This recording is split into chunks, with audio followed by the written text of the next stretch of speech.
News number 5۔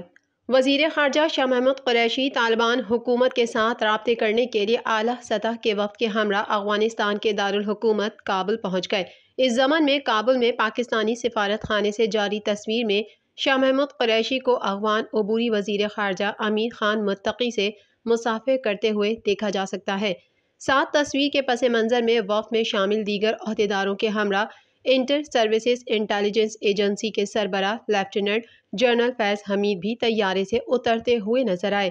اس حوالے سے دفتر خارجہ سے جاری بیان میں کہا گیا کہ ایک روزہ دورے کے دوران وزیر خارجہ شاہ محمود قریشی عبوری وزیر خارجہ امیر خان متقی سے بات چیت اور کابل میں عبوری حکومت کی قیادت سے ملاقات کریں گے۔ بیان میں یہ بھی بتایا گیا کہ وہ دیگر افغان رہنماؤں سے بھی ملاقاتیں کریں گے۔ دفتر خارجہ کا کہنا تھا کہ دونوں فریقوں کے درمیان بات چیت پاکستان اور افغانستان کے باہمی تعلقات کے تمام شعبوں کا احاطہ کرے گی اور مختلف شعبوں میں تعاون کو گہرا کرنے کے طریقوں اور ذرائع پر توجہ مرکوز رکھی جائے گی۔ بیان میں مزید کہا گیا کہ اس موقع سے فائدہ اٹھاتے ہوئے وزیر خارجہ علاقائی امن اور استحکام کے معاملات پر پاکستان کا نقطہ نظر واضح کریں گے۔